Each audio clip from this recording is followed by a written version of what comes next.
Bonjour à tous. Aujourd'hui, on va présenter le projet pédagogique intitulé Développement de la pensée critique et l'écriture à travers l'analyse des tableaux français, présenté par Juliette Barras et Victor Morodjon. Ce projet est divisé en deux parties, le fondement théorique et le produit final. Donc, suivante s'il vous plaît. La justification. Ce projet se concentre à développer la pensée critique, l'autonomie, les habiletés communicatives, donc les habiletés de production et compréhension écrite. La pertinence de la mise en œuvre du projet se concentre à faire remarquable que l'apprentissage et l'enseignement d'une langue peut s'adapter aux besoins de l'actualité, tels comme la virtualité et la communication. De cette manière, les technologies de communication promeuvent l'autonomie chez les apprenants tenant compte qu'ils en suivre et les consignes des activités proposées à réussir à les faire sans être guidé de l'enseignant. Les sites des apprentissages tels qu'ils ont comme des projets proposent une progression des activités en rapport avec les thèmes exploités, comme l'appréciation des tableaux et le développement de la pensée critique, en plus de proposer des documents authentiques pour rendre l'apprentissage plus didactique, sans recourir aux méthodes traditionnelles en commandant l'étudiant à écouter en classe l'enseignement. Par conséquent, la démarche se fonde sur la suite des instructions par rapport aux activités proposées à faire et lesquelles ont commencé avec l'interprétation des tableaux de la part des étudiants pour leur proposer un projet à long terme où ils devront explorer leur perception, bien sûr les jugements par rapport à la réalité du contexte des tableaux, pour finalement les synthétiser dans un texte significatif, toujours accompagné par la supervision de les enseignants. Et de cette manière, on cherche à l'aide de cette technique à encourager l'autonomie des étudiants, comme leur habilité de compréhension des situations et de communication, donc réussir à l'amélioration de ces habilités, la production et l'écriture. Suivante, s'il vous plaît. Maintenant, on peut parler des fondements théoriques, que c'est divisé en 4 parties. Premièrement, la compréhension écrite, qui c'est la lecture en classe de français en langue étrangère, remise en valeur, on voit alors apparaître des travaux théoriques comme montrant de nouvelles démarches pour travailler la compréhension des textes en classe de flemme. Ensuite, Moran, elle a exposé un nouveau modèle de lecture, l'approche globale des textes, donc elle définit alors la compétence de lecture comme la capacité de découvrir l'information que l'on cherche dans un texte et de comprendre et l'interpréter de façon libre. D'autre part, la lecture en langue étrangère doit donc se joindre le plus faisable de la lecture en langue maternelle, c'est-à-dire qu'il faut tenter de rendre moins artificiel la lecture. De ce fait, dans la lecture, enfler la situation de communication dans laquelle le document a été reproduit, ainsi qu'implémenter les objectifs de lecture de l'apprenant lecteur. La pensée critique. D'après Paul, a dit, un bon penseur correspond à un bon apprenant. De cette manière, c'est important de développer la capacité d'évaluer et de diriger sa propre pensée pour faire une réflexion autour de la pensée des autres. De même, la pensée critique conduit les étudiants à l'acquisition autonome et l'approfondissement des notions sur un sujet, dans une discipline ou le contenu d'un cours.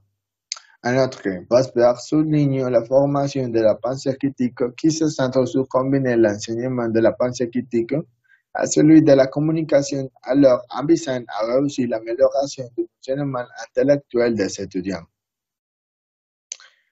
Production écrite. La production écrite est reconnue comme une influente forme d'apprentissage qui participe au développement de la pensée critique. L'écriture comme activité de synthèse. Le laboratoire interdisciplinaire littérature et mathématiques souligne que c'est nécessaire pour les étudiants personnaliser ces apprentissages quand ils doivent générer des observations, des idées, des émotions par rapport à l'expérience antérieure apportant de nouvelles connaissances. De même, l'action qui renforce les apprentissages par la pratique des étudiants vont retenir beaucoup plus les sujets exploités De plus, ce type de production lui donne à l'enseignant une meilleure vue des connaissances des étudiants. Au lieu des activités de papier-crayon, l'écriture donne des informations plus authentiques à propos des savoirs. Et finalement, les savoir d'art dans l'enseignement des langues. Ok, dans un contexte où l'approche agréable est de plus en plus tenue en avant didactique des langues, l'œuvre d'art évoque un support avantageux des échanges culturels et langagiers.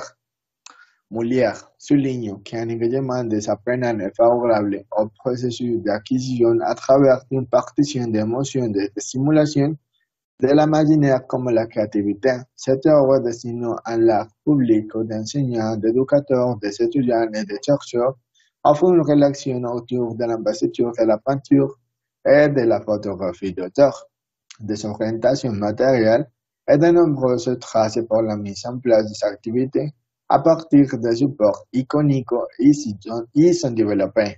Nous questionnons les conditions de l'émergence d'une expérience artistique aussi bien en classe que hors les murs, l'arbitrage de l'apprenant et celle de laquelle enseigne la langue sont mises en écrit, de même que les mesures interculturelles engagées.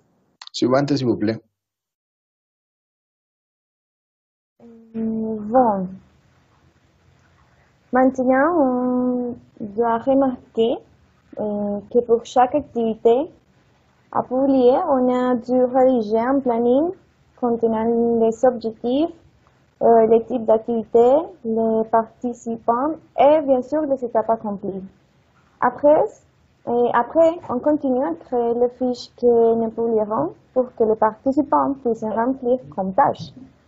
Bon, les fiches avaient les logos du projet, l'intitulé abrégé, l'espace pour la date et les noms. Et évidemment la consigne. Aussi on trouve le tableau analysé et finalement l'espace pour rédiger la description. Et bon, maintenant, par rapport à la gestion du temps, bon, nous avons élaboré un calendrier, bien qu'il ait été modifié à certains égards, comme les types d'activités ou les jours à faire les publications par exemple. C'était un outil indispensable lors du développement du projet, nous permettant de maintenir l'ordre et d'être au courant des tâches et des publications que nous avions chaque semaine. Bon, maintenant on va parler de la présentation du produit. Et bon, notre produit final, comme on l'a constaté dès les revues du projet, sont les publications publiées sur l'Instagram, telles que vidéos, les tableaux, et les faits relevants des peintres et les phrases qu'on a postées par rapport à l'art. En plus, nous avons les blogs WordPress créés pour tenir les participants au courant de la peinture traitée et de la problématique et aussi des activités à réaliser. Les deux, les blogs et l'Instagram, étaient liés car on trouverait les liens du blog sur l'Instagram. Et bon, le blog nous a permis d'approfondir la thématique partagée chaque semaine. Sur le blog, les participants ont trouvé les fiches à compléter. Et l'exemple à suivre est une autre fiche d'information qui a guidé leur travail. À l'arrivée, nous avons eu plus de participants quant aux tâches livrées. Cependant, pour des raisons extérieures à nous, nous nous sommes trouvés avec la moitié des participants. Bien qu'ils aient été peu, ils sont accomplis à nous envoyer les fiches avec leur analyse et description, démontrant que la pensée critique ne se développe pas seulement avec des idées négatives, mais aussi en donnant son point de vue constructif ou positif sur des problématiques qui nous concernent, comme nous avons pu le constater sur les fiches remises. Maintenant, par rapport à l'évaluation du projet, un format d'évaluation simple a été créé où nous avons demandé aux participants qui ont intégré notre projet soit en donnant des likes, en commentant ou en exécutant les activités proposées. Et de répondre s'ils avaient aimé la méthodologie employée et les thèmes et peintures partagées. Le résultat a été positif. Les participants se sont montrés satisfaits des thématiques jouées et les activités réalisées. Et on était très variés et précis pour le développement de l'autonomie et de la critique sociale. Regardant l'auto-évaluation, bon, de mon point de vue, nous avons pu travailler un peu plus sur la diffusion du projet, mais dans l'ensemble, j'ai trouvé très amusant de réaliser ce projet et de le partager avec d'autres étudiants de la licence en langues étrangères. En ce qui concerne le travail en groupe, une division très juste des tâches et des devoirs a été accomplie. Tandis que je me chargeais de créer les fiches pour les participants, Victor les publiait avec les peintures. Et les connaissances acquises varient entre les technologies en ce qui concerne l'utilisation des réseaux sociaux et d'éthique, et aussi par rapport aux arts, étant donné que nous étudions des peintures et des peintres et des thématiques que nous ne connaissons pas à profondeur. Cela nous a permis d'être conscients de l'importance de l'art et de la culture. Nous sommes satisfaits du processus et les objectifs ont été atteints comme le montrent les résultats. Pour conclure le projet, nous avons voulu inviter volontairement certains de nos participants à faire l'analyse d'une peinture française et à nous envoyer une vidéo en faisant la lecture à haute voix. 3 étudiants ont envoyé leur activité montrant les connaissances acquises dans le processus, les compétences critiques et écrites, bien sûr.